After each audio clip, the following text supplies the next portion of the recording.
அத்த சுரபிக்கு ஏதோ ஆகலையே என்று கேட்க அதற்குள் கால் கட்டானது. போனை வைத்த விக்ரம் அஜய் ஜார்ஜிடம் ஒரே நாள்ல புருஷோத்தமன் ஃபேமிலியோட பிசினஸ் தரமட்டமாகணும் என்று கட்டளையிட்டவன் உடனடியாக மருத்துவமனைக்கு கிளம்பினான்.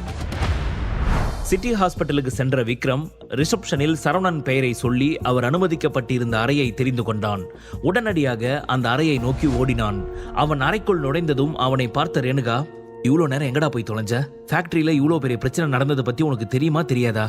இது எல்லாத்துக்கும் நீ தாண்டா காரணம் என்று அவன் மீது குற்றம் சாட்டினார். இந்த அம்மாக்கு வேற வேலையே இல்ல, வேகமா காத்தடிச்சா கூட நான் தான் காரணம் சொல்லுவாங்க என்று முணுமுணுத்த விக்ரம் அவர் சொன்னதை கண்டு கொள்ளாமல் படுக்கையில் படுத்திருந்த சரவணனை பார்த்தான். அவர் கையில் ட்ரிப்ஸ் போடப்பட்டு இருந்தது. அவர் கைகள் முழுவதும் அடிபட்டிருக்கும் போல கைகளை சுற்றி பெரிதாக கட்டு போட்டிருந்தனர். அவர் முகம் களை இழந்து காணப்பட்டது.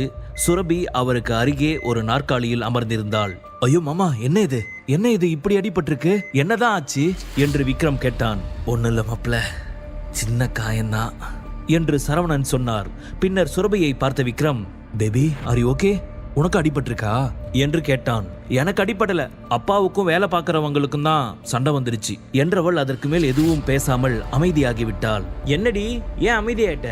நடந்ததை சொல்ல வேண்டியது தானே என்று ரேணுகா பின்னர் விக்ரமை பார்த்து, இன்னைக்கு ஃபேக்டரியில கொஞ்சம் வேலை பெண்டிங் இருந்துச்சு, அதை பார்க்கறதுக்கு சுரபியும் அவன் அப்பாவும் போனாங்க.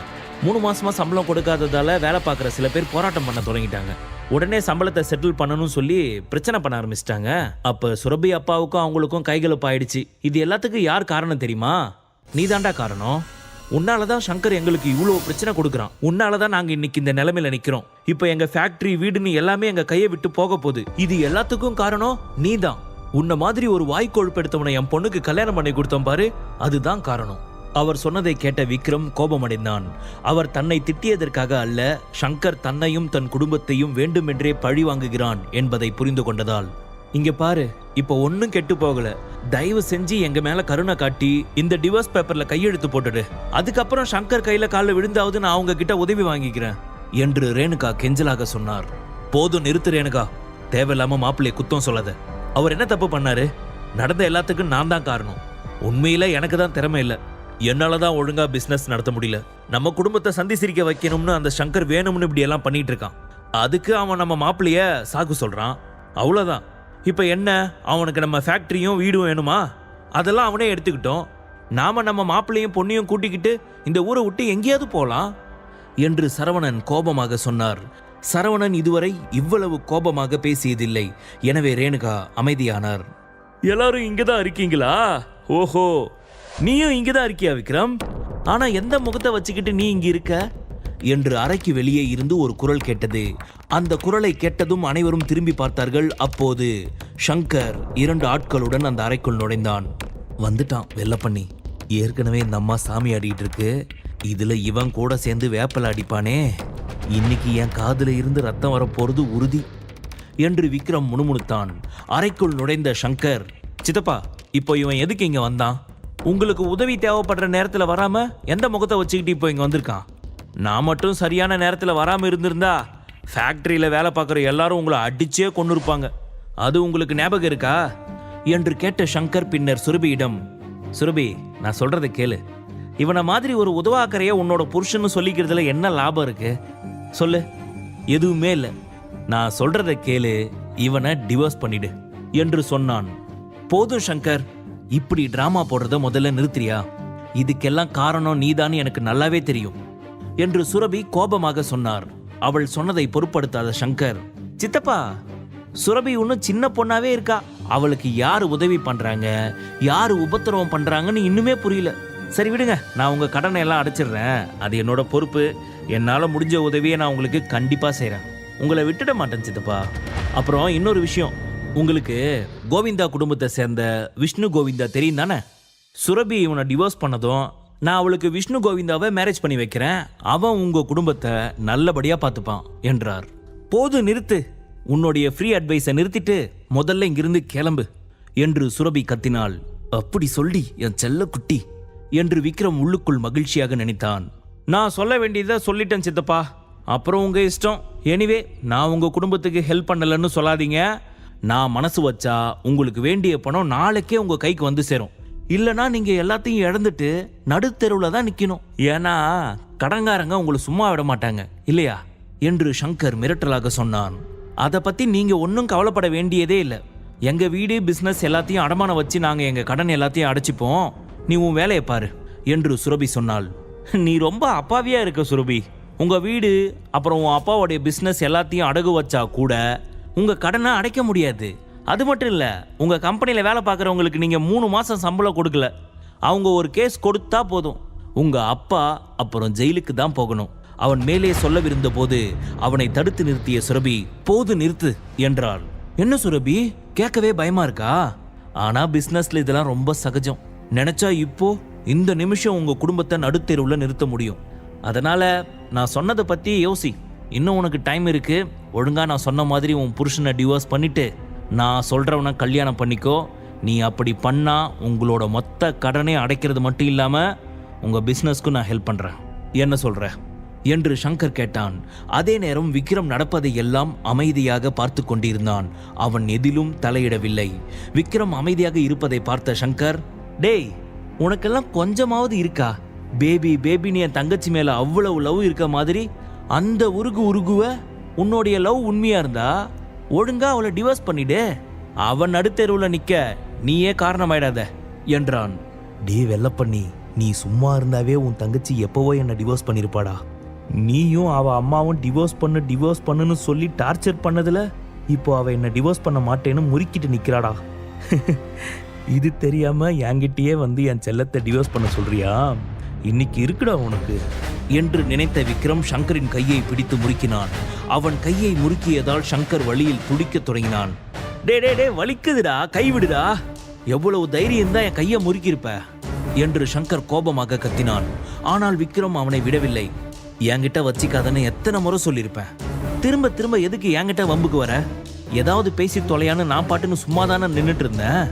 எதுக்கு வாண்டடா வந்து வண்டியில் ஏற என்று விக்ரம் மேலும் மேலும் கையை முறுக்கினான். சங்கர் வழியில் துடித்தான். அதை பார்த்து அங்கிருந்த அனைவரும் அதிர்ச்சி அடைந்தனர். டே டே விடுடா, வலிக்குதுடா, என் கையை விடுடா என்று சங்கர் வழியில் கதறினான். இனி என்னையோ என் பேபியோ தொல்லை பண்ணன்னு வச்சுக்கோயேன். இன்னைக்கு கையை முறுக்குனதோட விட்டுட்டேன். ஆனா அடுத்த முறை கழுத்தை முறுக்கிடுவேன், பார்த்துக்க என்று விக்ரம் சங்கரை பிடித்து தள்ளிவிட்டான். விக்ரம் முறுக்கியதில் சங்கருக்கு இன்னும் கை வலித்தது. தன் கையை தடவியபடி அவனை முறைத்து பார்த்தவன், டேய் எவ்வளவு தைரியம் இருந்திருந்தா என் கையவே முறுக்கியிருப்ப. நான் உன்னை சும்மா விட மாட்டேன்டா. ஏன்டா இந்த பூமியில பிறந்தோம்னு நீ வருத்தப்படுற மாதிரி பண்ணல? என் பேர் சங்கர் இல்ல என்றான். சரி, உடனே ஒரு நல்ல பேரை சூஸ் பண்ணி வச்சுக்கோ, கூடிய சீக்கிரம் தேவைப்படும் என்று விக்ரம் நக்கலாக சொன்னான். என்னடா திமிரா? என் கையை பிடிச்சி முறுக்கிட்டா நீ பெரிய ஆள் ஆயிடுவியா? உன்னால என் சித்தப்பாவோடைய பிசினஸை காப்பாற்ற முடியுமா? என்ன தவிர உங்களுக்கு ஹெல்ப் பண்ண வேற யாரும் இல்லை. நான் உங்களுக்கு கடைசியா ஒரு வாய்ப்பு கொடுத்தேன். ஆனா நீங்க யாரும் அதை யூஸ் பண்ணிக்கல. இனி உங்க குடும்பம் அழியறத அந்த கடவுள் கூட காப்பாற்ற முடியாது. இனி காட்டுறண்டா இந்த சங்கர் யாருன்னு என்றவன் அவர்களை திட்டிவிட்டு கோபமாக அங்கிருந்து கிளம்பினான். அவன் சென்றதும், டே டே டேய் ஏன்டா இப்படியெல்லாம் பண்ற? இப்ப எதுக்கு நீ சங்கரோட கையை பிடிச்சி முறுக்குன? ஏற்கனவே அவன் எங்க குடும்பத்தை எப்ப அழிக்கலாம்னு காத்துக்கிட்டு இருக்கான். இதுக்கப்புறம் அவன் நிச்சயமா சும்மா இருக்க மாட்டான். நீ பண்ண காரியத்தால இப்ப என் குடும்பமே அழிய போகுது. என் குடும்பம் நாசமா போறத பார்த்து நீ சந்தோஷப்படு என்று ரேணுகா ஆற்றாமையுடன் சொன்னார். எதுக்காக நீ இப்ப இப்படி பண்ண? சண்டை போடுறதால எந்த பிரச்சனையும் தீராது, புரியுதா? நம்ம கை தாழ்ந்து இருக்கும் போது நம்ம கொஞ்சம் அமைதியா தான் இருந்தாகணும் என்று சுரபி சொன்னாள். இப்ப எதுக்காக நீ கவலைப்படுற பேபி? அதான் நான் இருக்கேன்ல, நான் எல்லாத்தையும் பாத்துக்கிறேன். நான் இந்த பிரச்சனையை சால்வ் பண்றேன். கவலைப்படாத, சங்கரை நான் பாத்துக்கிறேன். சங்கரால எதுவும் பண்ண முடியாது என்று விக்ரம் சொன்னான். என்னது, நீ பாத்துக்க போறியா? கிழிப்ப என்று ரேணுகா நக்கலாக சொன்னார். மாமியார் அவர்களே, என்னால என்ன கிழிக்க முடியும்னு பண்ணிட்டு வந்து சொல்றேன் என்று ரேணுகாவிடம் சொன்ன விக்ரம், கவலைப்படாத செல்லம், நான் இருக்கிற வரைக்கும் உனக்கு எந்த பிரச்சனையும் வரவிட மாட்டேன். நீ ஹாப்பியா இரு என்று சுரபியிடம் சொன்னான். அவனால் என்ன செய்ய முடியும் என்று சுரபிக்கு தெரியவில்லை. ஆனால் அவன் வார்த்தைகளை கேட்ட சுரபியின் மனம் அமைதி அடைந்தது. எதையாவது பண்ணி தொலை, நல்லது நடந்தா சரிதான் என்று சுரபி புன்னகையுடன் சொன்னாள். தன் ஜூஸ் கடைக்கு வந்த விக்ரம் தன் செல்போனை எடுத்து அஜய்க்கு டயல் செய்தான். என்னாச்சு? புருஷோத்தமன் இண்டஸ்ட்ரீஸ் இன்னையோட டவுன் ஆகணும். This is my last order. இன்னும் 10 நிமிஷத்துல டோட்டல் ஷேர் மார்க்கெட்டே ஷேக் ஆகணும். டாட் என்று ஒரு டானை போல கட்டளையிட்டவன் சட்டென கேஷுவலாக தன் முகத்தையும் குரலையும் மாற்றிக்கொண்டு 3 மாதுளம்பழம் juice without sugar parcel ready என்று ஜாலியாக விசில் அடித்தபடி வேலை செய்ய ஆரம்பித்து விட்டான்.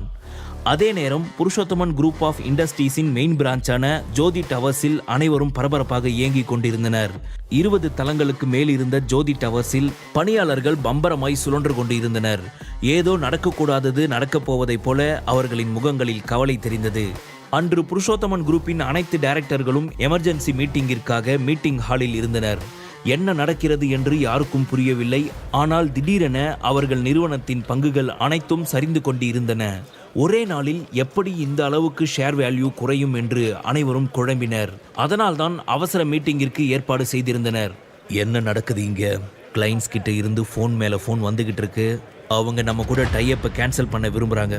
எதனால இப்படி சடனா நம்மளோட ஷேர் வேல்யூ குறையுது என்று யஷ்வந்த் கேட்டார். அவர் அவ்வாறு கேட்டதும் அந்த இடம் முழுவதும் சலசலப்பு ஏற்பட்டது. அவர்கள் அனைவரையும் கவனித்த தீனதயாளன் சைலன்ஸ் சைலன்ஸ் என்றார். தீனதயாளன், யஷ்வந்த், சரவணன் 3 பேரும் புருஷோத்தமனின் மகன்கள்.